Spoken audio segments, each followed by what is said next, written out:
Welcome back to the Wolf Pit. Today I'm making pepper steak, but this pepper steak is just a little bit different and better than the pepper steak that we normally eat in Chinese restaurants, like this Chinese pepper steak recipe video I did a couple years ago.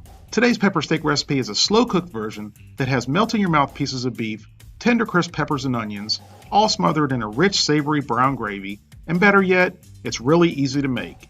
So let's get started.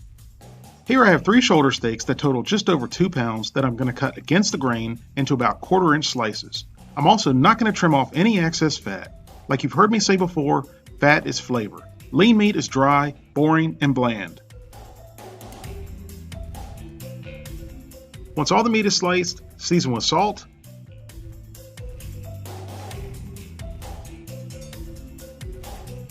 and black pepper.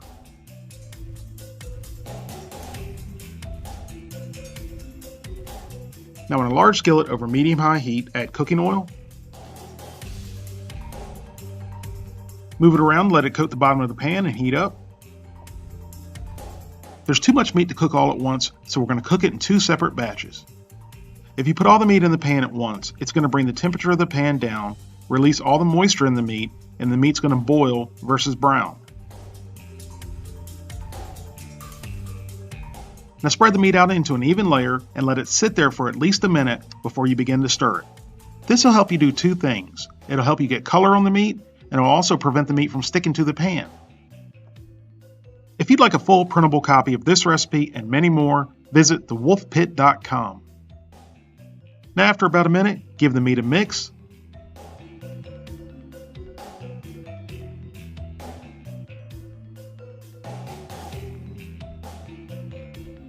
And then spread it back out into a nice even layer and let it go for 1 more minute.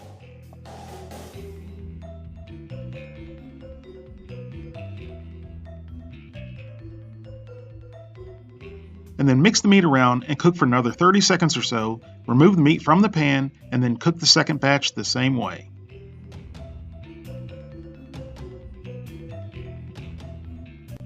Once all the meat has been browned, add it all back into the skillet, and then add minced garlic. Mix it in. Now add a can of stewed tomatoes. And don't worry, if you don't like stewed tomatoes or tomatoes for that matter, you won't even know they're in the dish when it's done. They pretty much disintegrate. Now add soy sauce. And beef broth, and then give it a good mix to get everything well combined.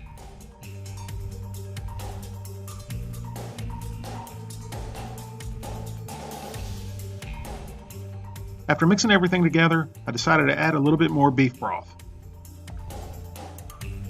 Give it another good mix, bring it up to a boil, reduce the heat to medium-low, cover, and let it simmer for about an hour or until the meat is tender. And here's the meat after an hour. And it's looking and smelling amazing, but it's not quite tender yet, so I'm going to put the lid back on and let it go for another 15 to 20 minutes.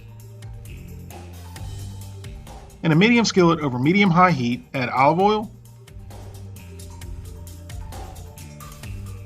Then add fairly thick sliced yellow onion. Give them a quick saute for 30 seconds.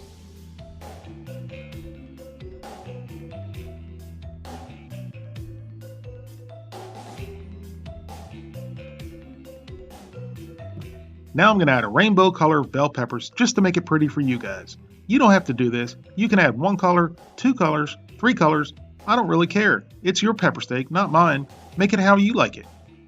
Even though they're all bell peppers, they all do have a slightly different flavor, the red one being the best flavor and sweetest in my opinion. Now saute the peppers and onions for 2 to 3 minutes. I want the peppers and onions to be tender crisp when they're done. If you like your vegetables softer, cook them a little bit longer.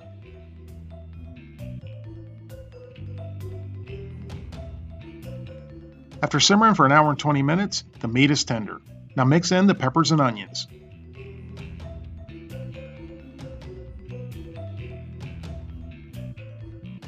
Once the peppers and onions are mixed in, bring it up to a simmer and let them cook for 2 to 3 minutes, just until they cook down slightly.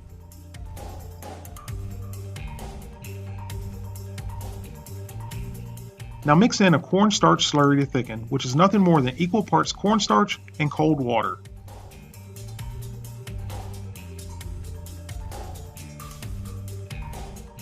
Once you pour it in and start stirring, it will immediately thicken.